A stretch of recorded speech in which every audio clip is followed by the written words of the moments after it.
Hidup TV mempersembahkan Oase Rohani Katolik yang dibawakan oleh para imam Keuskupan Agung Jakarta.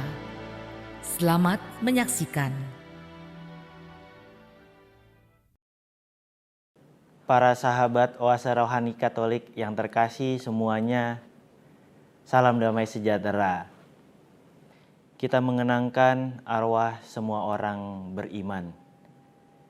Pada kesempatan ini, mari kita merenungkan sabda Tuhan dan juga berdoa bagi keluarga kita, kenalan kita, saudara-saudari kita yang telah mendahulu kita bawa di dalam doa dan permenungan kita hari ini.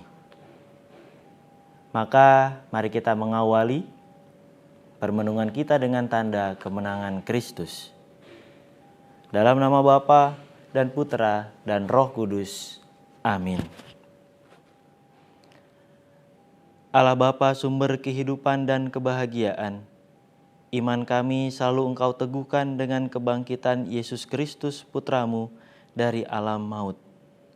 Teguhkanlah pula harapan kami yang senantiasa menantikan dan mendoakan kebangkitan para hamba-Mu, terutama keluarga, sanak saudara, segenap kenalan kami yang telah mendahului kami. Demi Yesus Kristus Putramu Tuhan kami, yang bersama Dikau dalam persatuan dengan Roh Kudus, hidup dan berkuasa Allah sepanjang segala masa. Amin. Pada pengenangan arwah semua orang beriman ini, kita akan mendengarkan bacaan-bacaan yang gereja sediakan untuk kita. Bacaan pertama nanti diambil dari kitab kedua Makabe. Lalu bacaan kedua nanti dari surat pertama Rasul Paulus kepada jemaat di Korintus. Dan bacaan Injil nanti diambil dari Injil Yohanes. Mari kita dengarkan sabda Tuhan terlebih dahulu. Bacaan dari kitab kedua Makabe. Setelah menguburkan tentara yang gugur dalam pertempuran, Yudas, panglima Israel, menyuruh mengumpulkan uang di tengah-tengah pasukan. Lebih kurang 2.000 dirham perak dikirimkannya ke Yerusalem untuk mempersembahkan kurban penghapus dosa. Ini sungguh suatu perbuatan yang sangat baik dan tepat, karena Yudas memikirkan kebangkitan. Sebab jika tidak menaruh harapan bahwa orang-orang yang gugur itu akan kebangkitan, niscaya percuma dan hampalah mendoakan orang-orang mati. Lagi pula Yudas ingat bahwa tersedialah pahala yang amat indah bagi sekalian orang yang meninggal dengan saleh. Ini sungguh suatu pikiran yang mursyid dan saleh.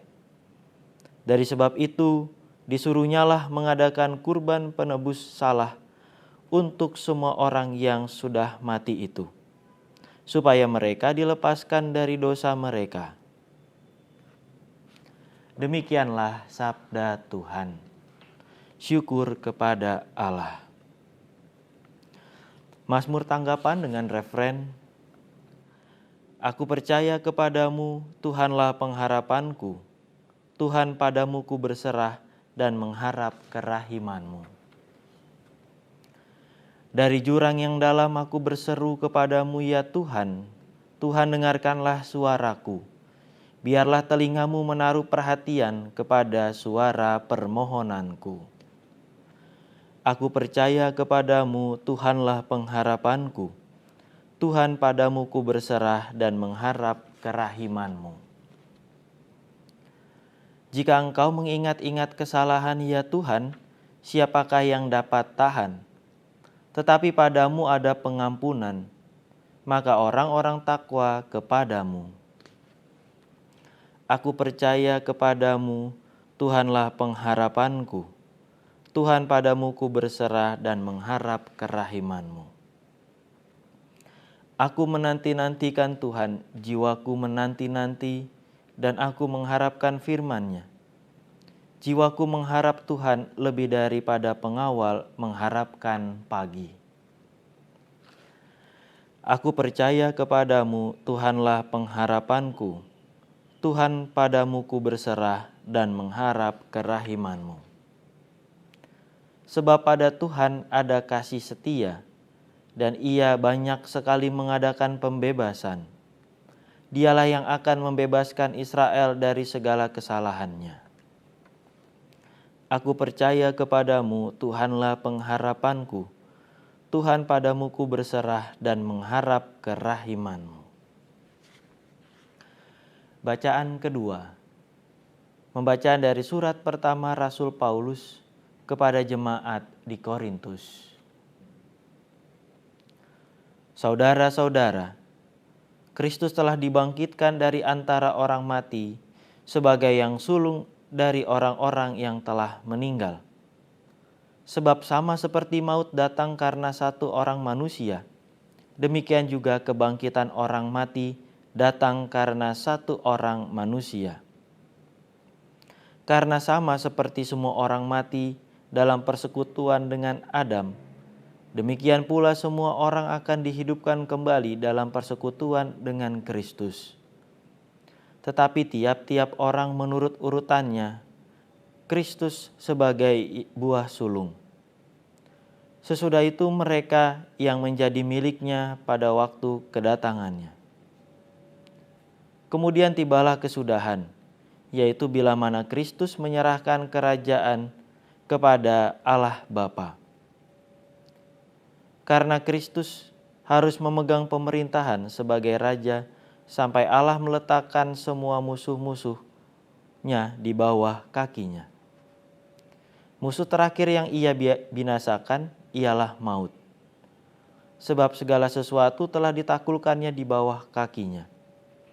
Tetapi kalau dikatakan bahwa segala sesuatu telah ditaklukkan, sudah barang tentu Allah sendiri yang telah menaklukkan segala sesuatu di bawah Kristus tidak termasuk di dalamnya. Dan kalau segala sesuatu telah ditaklukkan di bawah Kristus, maka Kristus sendiri sebagai anak akan menaklukkan diri di bawah Dia yang telah menaklukkan segala sesuatu di bawahnya, supaya Allah menjadi semua di dalam semua. Demikianlah sabda Tuhan. Syukur kepada Allah.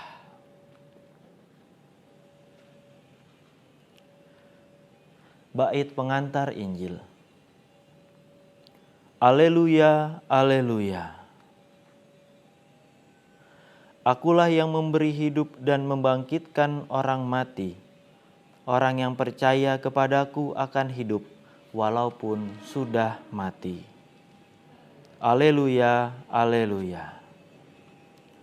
Tuhan sertamu dan sertamu juga.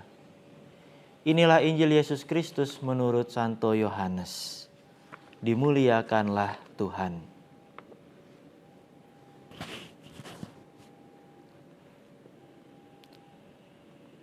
Dalam rumah ibadat di Kapernaum, Yesus berkata kepada orang banyak,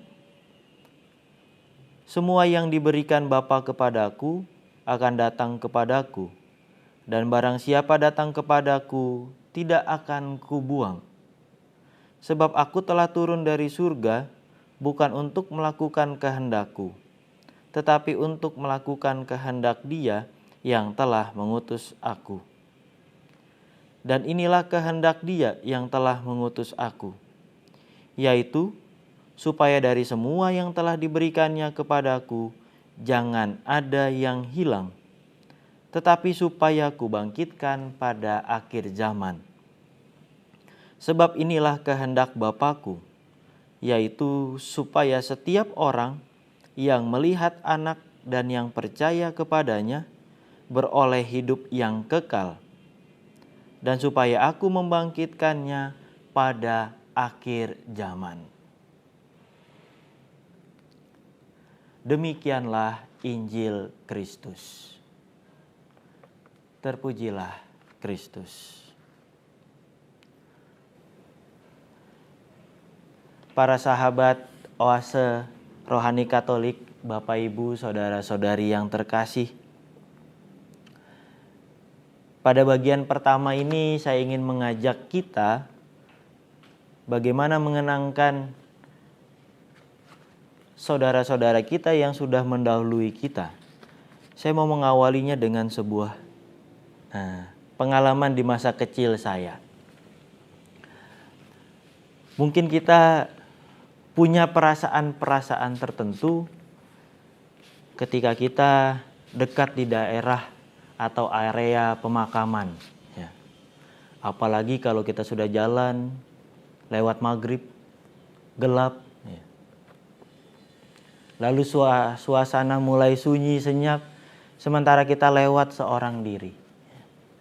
Pasti ada perasaan-perasaan yang muncul.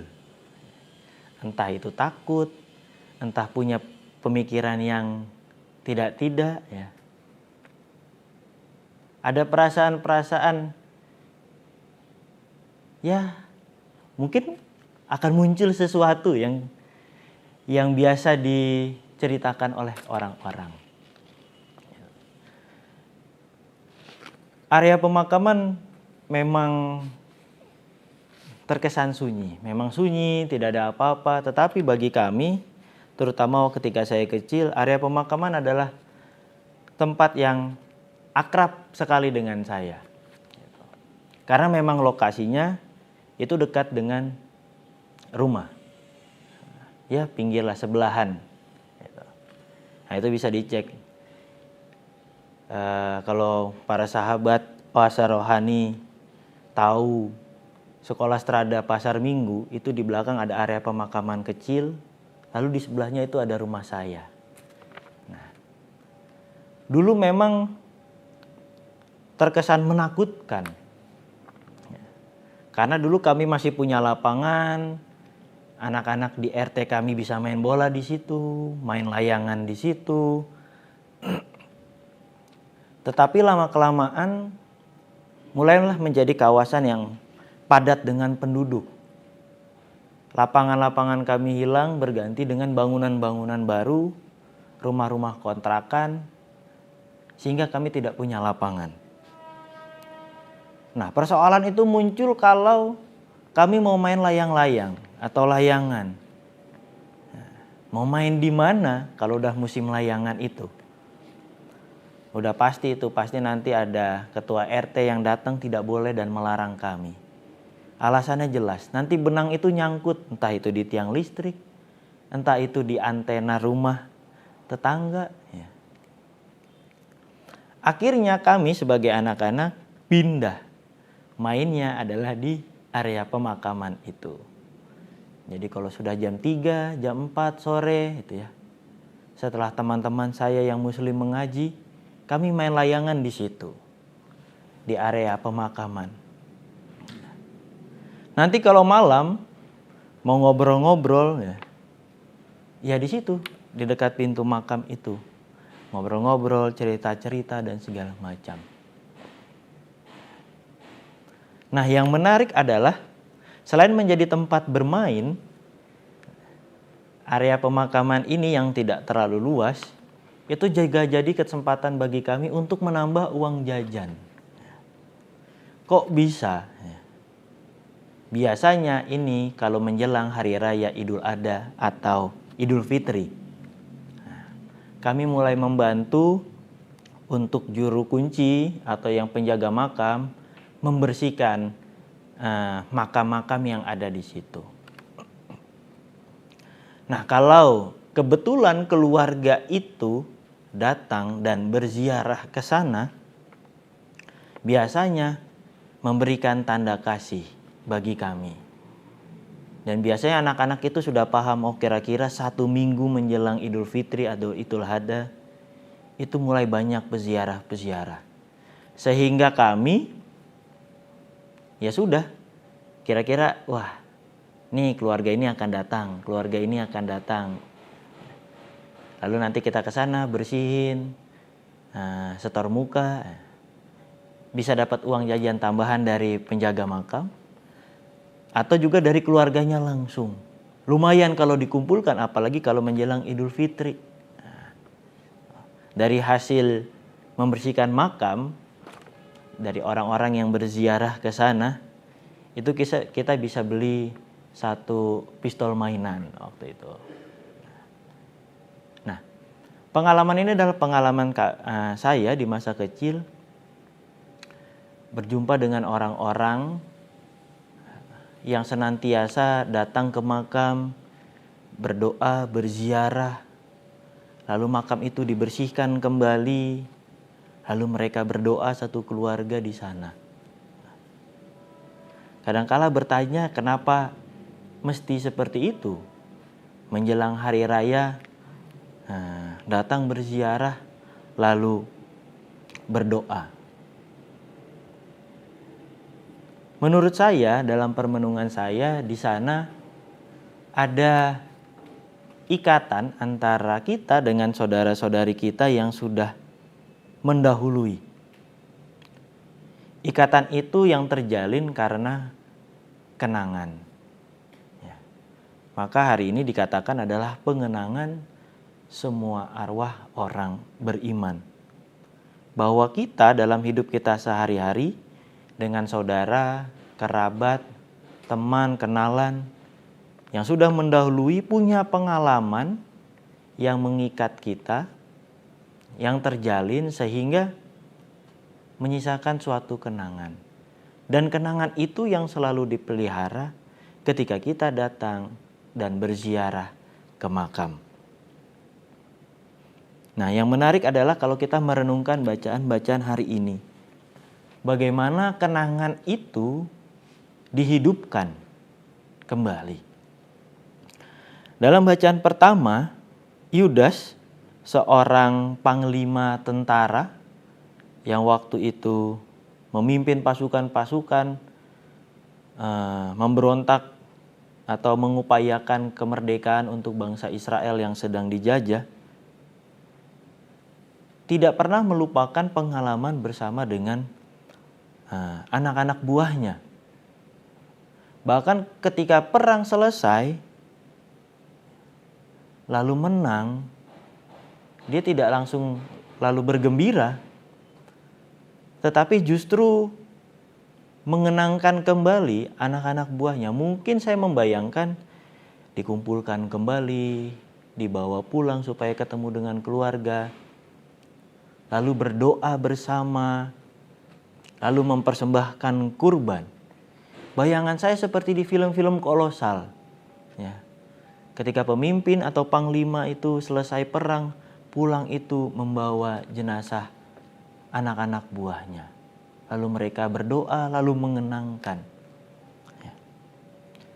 Menarik karena di sana Yudas itu mengupayakan itu semua karena menyadari bahwa dia kenal dengan tentara-tentaranya, dengan anak-anak buahnya, punya pengalaman dan mengenal baik. Sehingga ketika anak-anak buahnya itu pergi, meninggal, dan dia tidak bisa bertemu, yang dia bisa lakukan adalah mengenang, membawanya di dalam doa. Demikian pula dalam bacaan kedua ketika Paulus memberi nasihat kepada umat-umat di Korintus. Ketika mulai mempertanyakan di bacaan sebelumnya, kalau di dalam bacaan kitab suci, sebelumnya Paulus mengajarkan mengenai kebangkitan Kristus. Baru di teks berikutnya adalah kebangkitan manusia. Ketika orang-orang mulai bertanya, apa dampak dari kebangkitan Kristus bagi kami manusia ini gitu. Itu kan Kristus. Katakanlah sederhananya seperti itu. Lalu bagaimana dengan kami dan juga dengan saudara-saudari kami yang sudah mendahului. Gitu. Nah, di sini Paulus menarik garis bahwa dari kebangkitan Kristus itu memperkuat apa yang dikenang oleh orang-orang di Korintus. Yang menjadi dasar bagi Paulus adalah iman.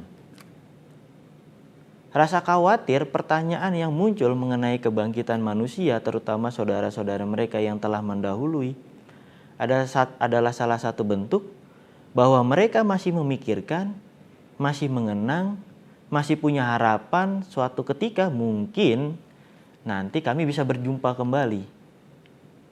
Dan itu mendapatkan garis bawahnya dengan kebangkitan Kristus yang pada teks sebelumnya Paulus sudah menjabarkan.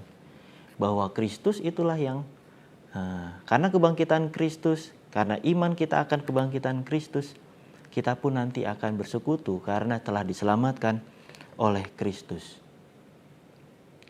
Pengenangan akan Yesus, akan keluarga, kerabat, dan kenalan mendapatkan penekanan, mendapatkan garis bawah oleh karena kebangkitan Kristus. Sehingga orang-orang di Korintus yang percaya akan Kristus itu diteguhkan. Kenangan mereka itu mendapat suatu jaminan.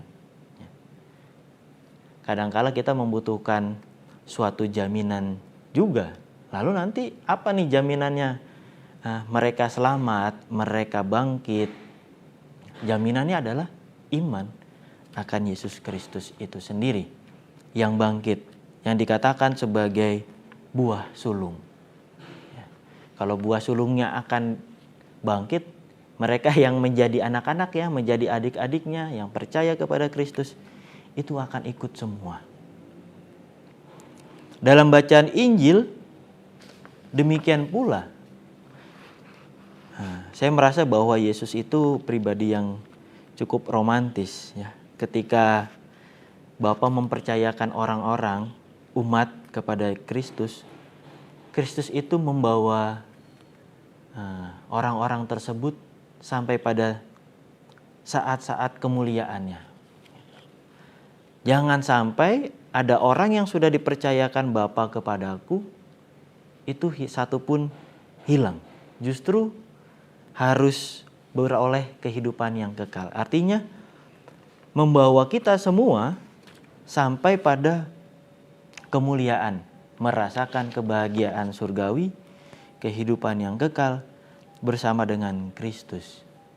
Dalam hal ini, ketika Yesus pun sudah mulia, saya meyakini bahwa Kristus akan mengenang kita, mengupayakan yang terbaik bagi kita. Para sahabat Oase Rohani Katolik yang terkasih, pada bagian pertama ini saya mau mengajak merenungkan bahwa dengan mengenang kita menyadari bahwa ada jalinan cinta, harapan yang ditegaskan juga atau mendapatkan jaminannya dalam kebangkitan Kristus. Bagaimana cinta dan harapan manusiawi kita terhadap orang-orang yang pernah hidup bersama dengan kita, orang tua, kakak adik, keluarga, kenalan, sahabat, dan mereka sudah mendahului meninggalkan pengalaman di dalam hati dan pikiran kita yang kita bawa terus, yang tidak mudah untuk kita lupakan, bahkan ketika kita sudah berpisah. Kenangan itu yang membawa kita untuk masuk ke dalam doa. Dan kita sebagai umat Katolik mendapatkan jaminannya dalam kebangkitan Yesus Kristus. Gereja mengimani bahwa kita bersama dengan mereka ada dalam suatu persekutuan orang-orang kudus. Ada jaminan kita yang masih berziarah, mereka yang sudah meninggal dan mereka yang sudah mulia. Menjadi satu persekutuan. Jadi di dalam iman pun sebenarnya ada ikatan persekutuan itu. Dan kita mensyukuri bahwa pengenangan kita sebagai manusia, perasaan kita manusiawi bersama dengan mereka, itu diteguhkan di dalam gereja. Maka yang bagian pertama ini mari kita syukuri cinta dan harapan itu serta iman akan kebangkitan Kristus. Dan permenungan untuk berikutnya nanti, bagaimana kalau dalam perjalanan cinta dan relasi itu tidak baik-baik saja, meninggalkan luka ataupun mungkin kita belum sempat untuk berdamai. Saya rasa di situ dulu. Mari kita hening, kita rehat sejenak. Hidup TV mempersembahkan Oase Rohani Katolik yang dibawakan oleh para imam Keuskupan Agung Jakarta. Selamat menyaksikan.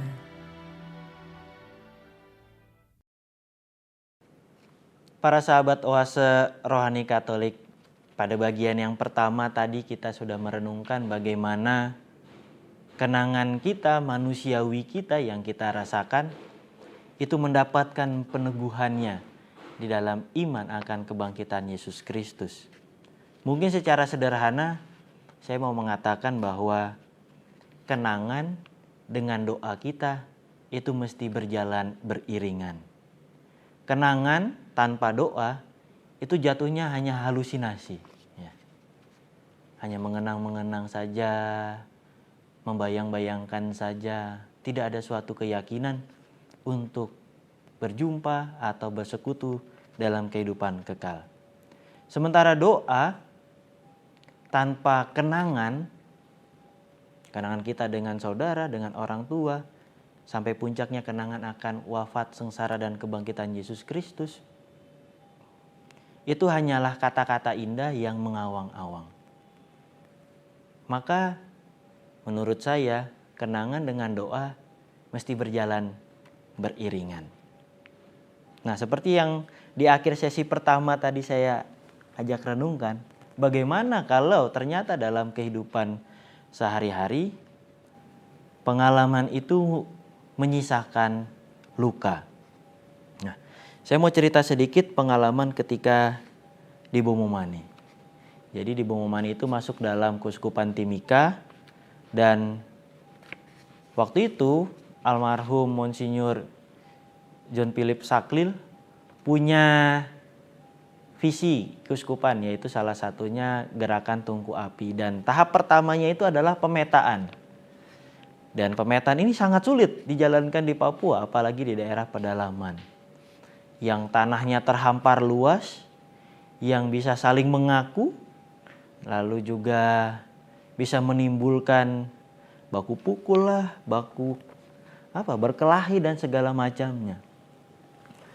Jadi ketika direnungkan dan mau menjalankan terutama di dekanat kami, pemetaan ini kenapa lama sekali tidak bisa berjalan, tidak seperti di kota-kota. Karena di kota-kota sudah ada bantuan dari pemerintah untuk membuat kafling-kafling dan segala macamnya sehingga lebih mudah. Sementara kami yang di daerah-daerah pedalaman masih bergumul dengan tanah tetangga. Tanah saya berbatasan dengan tanah tetangga, warisan dari nenek moyang dan segala macam. Maka pemetaan menjadi tantangan yang sangat sulit. Akhirnya berefleksi dan berdiskusi bersama dengan segenap umat. Ada satu hal yang perlu dilakukan, yaitu sebelum memulai pemetaan perlu ada yang namanya rekonsiliasi. Jadi suku-suku, keluarga-keluarga itu perlu berdamai dulu sebelum menentukan itu.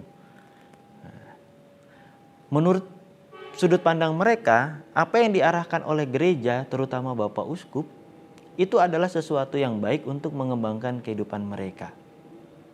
Tetapi ketika sampai praktek di lapangan, ketika kita sudah harus membuat pagar, orang sudah mulai bergumul, ini tanah saya harusnya tidak sampai sini ya.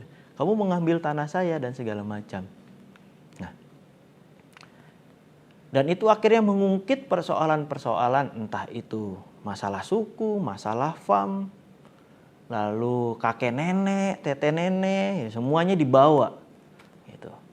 Maka pada akhirnya direnungkan, sebelum kita memulai ini, walaupun sebenarnya sudah berjalan, kok tapi nggak maju-maju ya. Nah itu dibutuhkan namanya rekonsiliasi. Akhirnya dibuatlah rekonsiliasi mulai dari tahap keluarga, lalu suku, lalu juga pada tingkat stasi, paroki, sampai pada akhirnya tingkat dekenat. Dan dalam liturginya pun ada inkulturasi gitu ya. Bagaimana mereka dengan pemotongan babi dan segala macam diletakkan dalam liturgi gereja, lalu mendapatkan peneguhannya lewat perayaan Ekaristi. Semua itu dilakukan begitu. Dari tingkat keluarga, suku, marga, kampung, lalu stasi, paroki, sampai pada akhirnya dekanat. Dengan harapan kesalahan-kesalahan, dosa-dosa yang pernah dilakukan, karena mereka masih meyakini bahwa kami tidak bisa berdamai dengan suku tertentu, dengan keluarga tertentu, itu karena punya catatan buruk kakek nenek, tete nenek mereka. Pernah berkelahi, pernah berseteru, sehingga kami tidak boleh dekat dengan suku ini, kami tidak boleh dekat dengan fam ini. Nah, akhirnya dengan rekonsiliasi harapannya pembicaraan mengenai pemetaan, lalu pada akhirnya nanti pengelolaan, lalu mengembangkan, itu berjalan dengan baik. Mulailah dengan sebuah rekonsiliasi yang dilakukan. Pengalaman ini pengalaman yang menarik, yang tidak sempat kami pikirkan itu untuk konteks masyarakat atau pelayanan pastoral di daerah pedalaman. Bahwa hanya berpikir bagus ini untuk dipetakan, tempat-tempat harus diberi pagar sehingga tanah-tanah bisa dikelola dengan baik oleh keluarga-keluarga, oleh kampung-kampung dan segala macam. Tapi betul kami melupakan bahwa ada proses, bagaimana ada proses pendamaian. Bukan hanya yang sekarang, tetapi juga menyertakan tete nenek, nenek moyang, kakek nenek moyang mereka sebelumnya.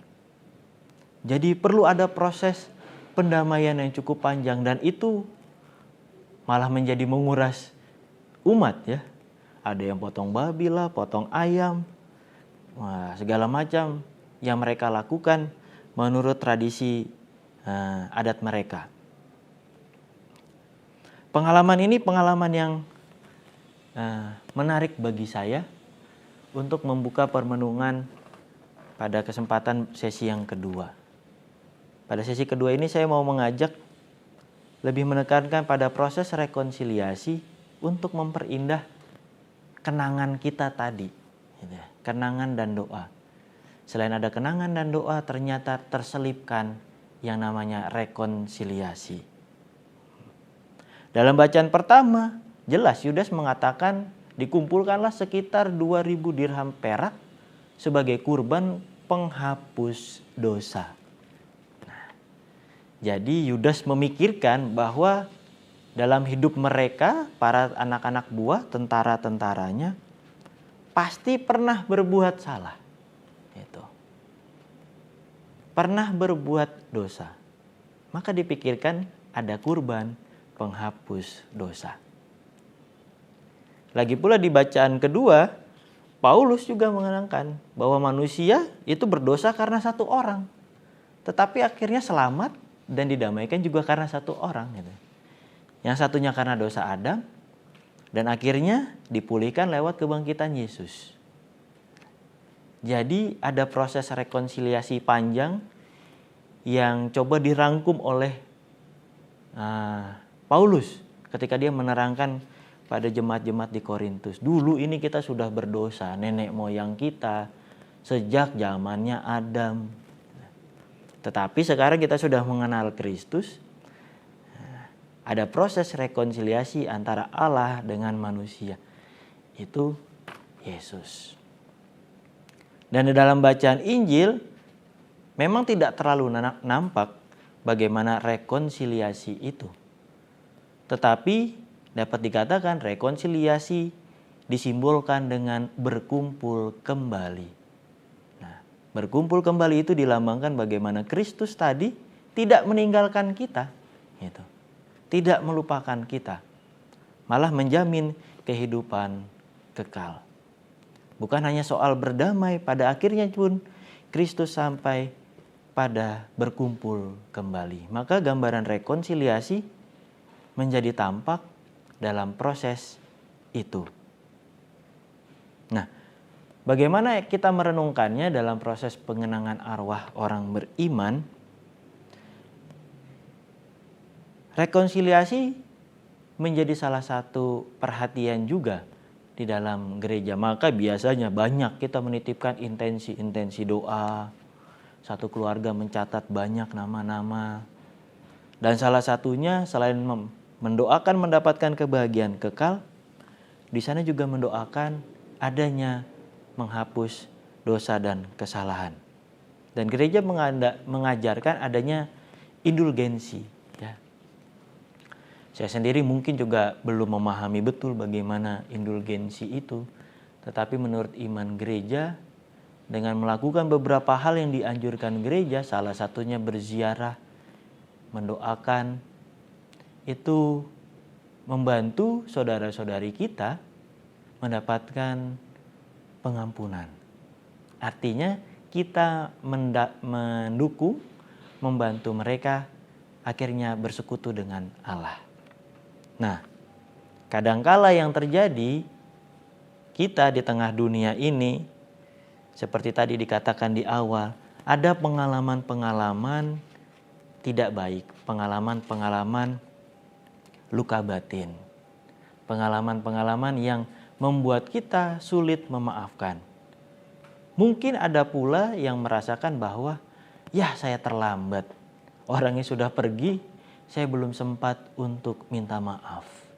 Nah, lalu bagaimana menyikapi pengalaman-pengalaman seperti ini? Maka menurut permenungan saya, baik kalau kita mulai dengan membuka hati kita dulu. Rekonsiliasi tidak mungkin bisa berjalan kalau kita tidak mau membuka hati. Lalu setelah membuka hati, kita mulai mengenangkan hal-hal yang positif dulu. Oh, dia pernah berbuat baik. Nah, sambil juga kita mungkin masih mengingat-ingat, wah dosanya dia nih, dulu dia kayak begini nih dengan saya. Sehingga meninggalkan luka. Luka itu tidak apa-apa dipikirkan saja, dibayangkan saja. Sebagai salah satu proses kita membuka hati, membuka pikiran, lalu menerima proses dan pengalaman ini. Karena proses pendamaian tidak mudah dan tidak sekali jadi. Kadangkala sudah membuka, mengingat, teringat kembali lalu udahlah lebih baik nggak usah diingat. Tidak seperti itu. Nah, selain itu, setelah kita membuka hati, kita mengingat-ingat kembali pengalaman-pengalaman hidup bersama dia, terutama hal-hal yang positif, hal-hal yang bermakna, barulah kita mulai meminta maaf. Mungkin dengan berziarah, mungkin dengan berdoa, atau mungkin ya kita berbicara saja. Maka baik di masa-masa seperti ini kita juga belajar untuk bergumul di dalam proses pendamaian. Terutama bagi kita yang masih berziarah di dunia ini, proses pendamaian ini menjadi proses yang penting. Jangan sampai nanti ketika orangnya sudah pergi, baru kita kehilangan momen untuk minta maaf. Mulai berproses dan memberanikan diri. Lebih baik sakitnya sekarang dibandingkan nanti kalau punya utang yang tidak bisa dibayar. Kalau utang cuma 2.000, 3.000, itu bisa diganti dengan uang. Selesai. Tetapi kalau utang itu adalah utang maaf, bebannya bisa sampai seumur hidup. Maaf dan ampun ini. Maka mari kita mengupayakan dulu untuk kita yang masih berziarah di dunia ini, berdamai dengan yang masih hidup, lalu berdamai, memaafkan mereka yang sudah meninggal. Kita mulai berdamai dengan itu. Lalu kadang menjadi pertanyaan, lalu bagaimana kalau orang itu sudah meninggal? Lalu kita masih punya hutang. Tidak usah terlalu dipikirkan hutangnya, karena hutangnya sudah dibayar oleh Yesus. Tetapi kita sebagai manusia, karena menerima karunia kebangkitan dan pendamaian dari Kristus, bukan berarti lalu kita tenang-tenang saja. Nah, sekarang kita sebagai orang yang sudah ditebus oleh Kristus, diselamatkan, dijanjikan dan dijamin kebangkitannya. Nah, kita sekarang yang belajar untuk memaafkan, mengampuni, dan kita yang masih bisa berdoa kepada Allah, katakanlah di dalam tanda kutip, menjadi jaminan kecil bagi mereka yang sudah meninggal. Kita yang mendoakan, kita yang berziarah, kita yang membawanya di dalam kenangan-kenangan. Maka kalau saya mau merangkum pada bagian kedua ini, rekonsiliasi atau proses pendamaian yang tidak mudah, terutama dengan saudara-saudara yang sudah meninggal, adalah proses bagaimana kita memperindah kenangan dan doa. Kenangan kita pun menjadi lebih indah, tidak hanya terpaku pada pengalaman-pengalaman pahit, pengalaman kecewa, pengalaman marah yang membawa kita kepada luka batin. Dan dengan rekonsiliasi, doa kita pun juga menjadi lebih tenang, lebih damai, menikmati setiap proses doa itu. Nah, rekonsiliasi inilah proses yang tidak mudah, tetapi mesti kita upayakan. Bagi kita yang masih hidup di dunia ini, mendoakan mereka yang sudah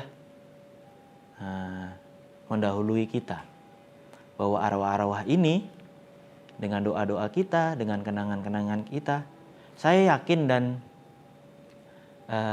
mengimani bahwa mereka pun kalau kita bahagia bisa berdamai dengan proses hidup bersama dengan mereka, mereka pun tenang. Melihat kita bahagia, melihat kita bisa berdamai, bisa berjuang di tengah dunia, saya rasa mereka pun juga akan merasakan kedamaian dan ketenangan itu. Maka mari kita mengupayakan rekonsiliasi yang juga menjadi salah satu hal yang nampak dalam permenungan kita hari ini. Mengenangkan semua arwah orang beriman. Tanpa rekonsiliasi tentu semuanya juga akan sulit. Maka mari kita upayakan supaya kenangan kita semakin indah, doa-doa kita juga semakin tenang, kita bisa menikmati relasi kita, dan kita bisa hidup di dunia ini dalam perjuangan yang lebih tenang dan damai. Kita tidak punya utang untuk meminta maaf atau memberikan pengampunan. Maka selagi kita masih bisa hidup, mari kita bagikan maaf, kita berikan ampun kepada orang-orang yang pernah berbuat salah kepada kita, sambil terus mendoakan saudara-saudari kita. Mari kita berjuang dalam proses ini. Jangan sampai kita menjadi orang-orang yang berhutang. Kita sudah ditebus dan dijamin oleh kebangkitan Kristus. Maka lewat doa, lewat kenangan kita juga sebenarnya diajak boleh menjadi jaminan kecil bagi saudara-saudari kita yang sudah meninggal. Maka mari kita hening sejenak. Kita luangkan waktu kita untuk mengenang mereka. Kita bawa saudara-saudari kita di dalam doa-doa kita. Kita sebut nama mereka, kita tuliskan. Tidak tahu di masa pandemi ini bagaimana, tetapi menurut saya jauh lebih baik karena bisa dirayakan atau dikenang bersama keluarga. Kita tidak bisa pergi kemana-mana, sulit. Kita pun juga khawatir, tidak apa-apa. Berdoalah bersama keluarga. Kenanglah keluarga-keluarga kita. warisan-warisan, nilai-nilai yang diturunkan dari dulu sampai sekarang. Justru ini menjadi kesempatan kita. Maka kita hidupi di dalam keluarga, kita kenang mereka, justru di situ kita semakin bersekutu bersama orang-orang yang kita cintai. Mari kita hening sejenak, kita bawa mereka di dalam doa-doa kita.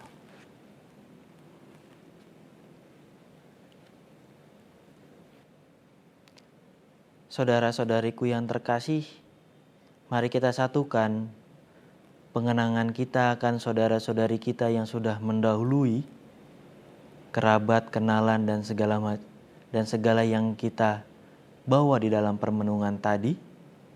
Kita satukan dengan doa yang Yesus ajarkan kepada kita.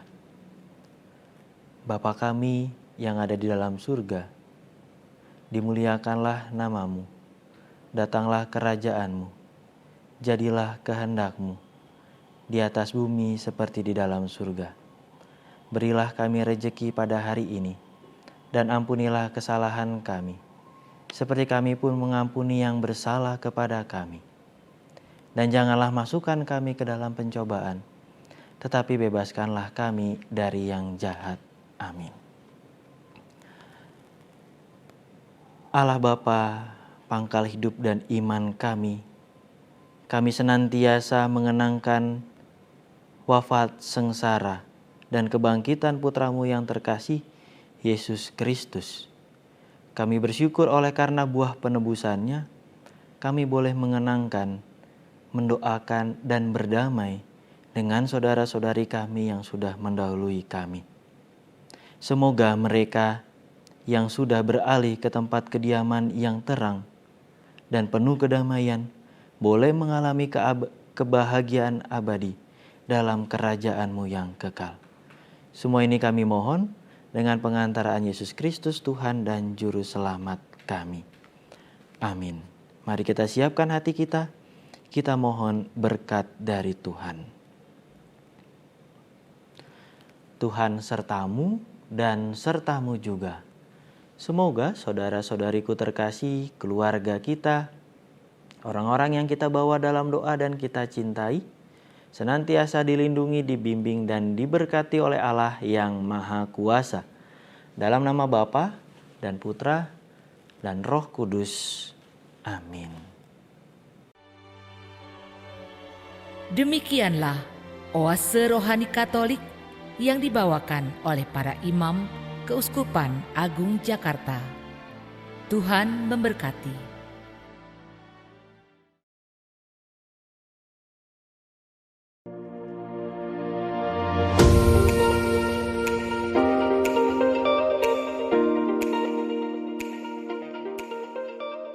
Saudari-saudaraku, umat Katolik Keuskupan Agung Jakarta yang terkasih. Kita semua tahu dan mengalami bahwa kita, masyarakat kita, bangsa kita, bahkan seluruh dunia sedang berada dalam keadaan prihatin, bahkan cemas, karena tersebarnya wabah virus corona COVID-19 dengan segala akibatnya di dalam berbagai bidang kehidupan.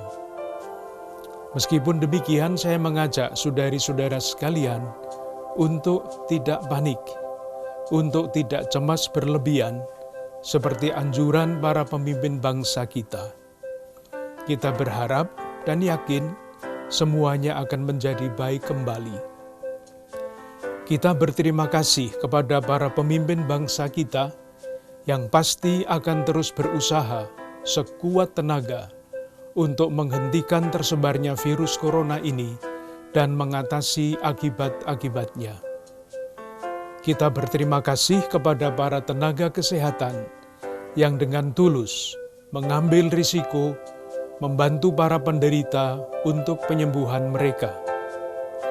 Kita berterima kasih kepada para profesional dalam berbagai bidang ilmu yang terus berusaha mengatasi masalah yang ditimbulkan oleh virus corona ini.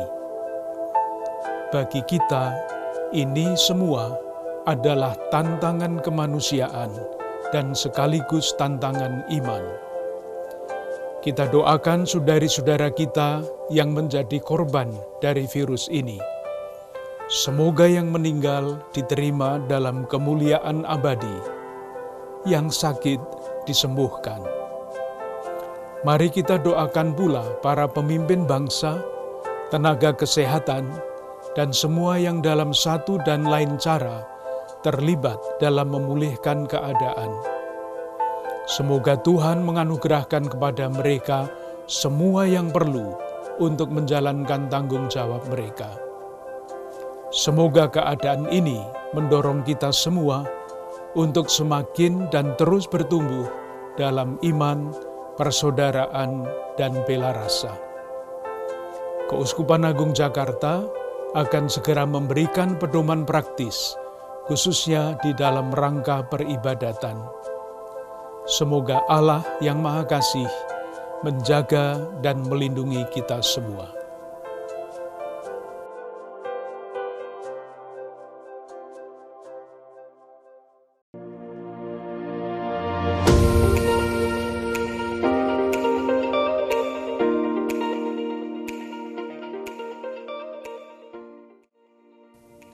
Saudari-saudara umat Keuskupan Agung Jakarta, salam damai kasih Kristus. Saya akan menyampaikan petunjuk praktis aktivitas gerejawi di Keuskupan Agung Jakarta untuk mencegah penyebaran dan penularan virus corona. Pertama, sebelum perayaan Ekaristi. 1. Jendela dan pintu gereja dibiarkan terbuka. 2. Bersihkanlah kursi dan tempat berlutut, meja altar, mik, buku dengan desinfektan. 3. Bagi umat yang berdemam tinggi dan sakit pernafasan, batuk, pilek, sakit tenggorokan, serta mereka yang merasa dapat menularkan, tetap berada di rumah dan memeriksakan diri ke dokter. 4. Sediakan dan minta umat untuk membersihkan tangan dengan hand sanitizer dan pemeriksaan suhu tubuh sebelum masuk gereja. Bagi umat yang bersuhu tubuh 37 derajat Celcius ke atas, diminta untuk kembali ke rumah dan pergi ke dokter. 5. Tidak disediakan air suci di depan gereja. 6. Menyediakan kotak kolekte di depan gereja. 7. Apabila dimungkinkan, silakan untuk melakukan penyemprotan desinfektan di dalam dan lingkungan atau kompleks gereja. Selanjutnya, perayaan Ekaristi. 1. Umat yang sehat dapat tetap mengikuti perayaan Ekaristi di gereja. Bagi yang sedang menderita demam atau sakit pernafasan, batuk pilek, sakit tenggorokan, dan mereka yang merasa dapat menularkan, diminta beribadah di rumah dengan mengikuti perayaan Ekaristi hari Minggu melalui media online. 2. Umat cukup membuat tanda salib mengarah ke tabernakel. 3. Ekaristi diselenggarakan sesingkat mungkin, antara lain dengan Ordinarium tidak dinyanyikan, lagu-lagu cukup pembuka, persembahan, dan penutup. Uang kolekte dipersembahkan di kotak-kotak pintu gereja sebelum masuk gereja dan tidak ada perarakan persembahan. Salam damai ditiadakan, penerimaan komuni hanya diperkenankan melalui tangan saja, dan berkat anak ditiadakan. Selanjutnya aktivitas pastoral. Pertama, rapat-rapat sebaiknya via online atau ditunda. Kedua, pertemuan-pertemuan di GKP atau kompleks gereja ditunda. Ketiga, paroki menyediakan bantuan sembako dan multivitamin untuk umat prasejahtera.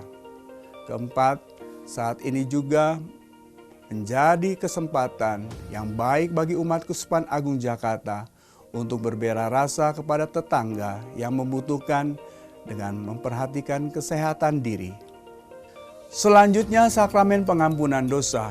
Mengacu pada ketentuan Kanon 961 ayat 1.2, Bapak Uskup Ignatius Kardinal Suharyo menilai adanya kebutuhan berat untuk memberikan absolusi umum kepada umat beriman selama masa Prapaskah ini. Namun absolusi umum hanya dapat diberikan sejauh tuntutan Kanon 962 terpenuhi. Ada penyelesaian atas semua dosa, sehingga masing-masing berdisposisi layak dan berniat untuk mengakukan dosa-dosa berat satu persatu pada saatnya yang tepat setelahnya. Karena itu sebelum absolusi umum diberikan, hendaknya para peniten dipersiapkan secara sungguh-sungguh melalui ibadat tobat bersama.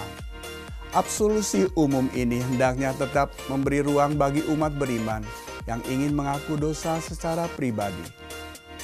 Selanjutnya ada catatan khusus. Pertama, petunjuk praktis ini akan selalu disesuaikan dengan situasi dan kondisi terbaru. Yang kedua, silakan Dewan Paroki Harian menyesuaikan petunjuk ini dengan kondisi dan situasi tempat atau paroki masing-masing. Saudara-saudari terkasih, marilah hidup sehat dan bersih. Kita berdoa agar wabah corona cepat berlalu. Tuhan memberkati.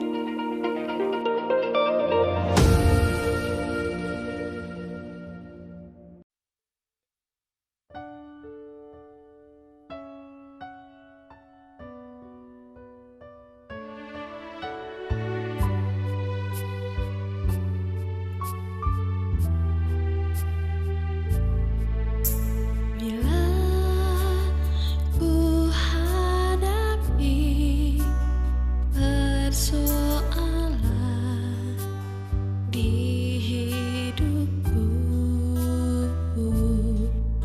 ku tak tahu apa yang harus ku perbuat atasi segalanya. Ku tak sanggup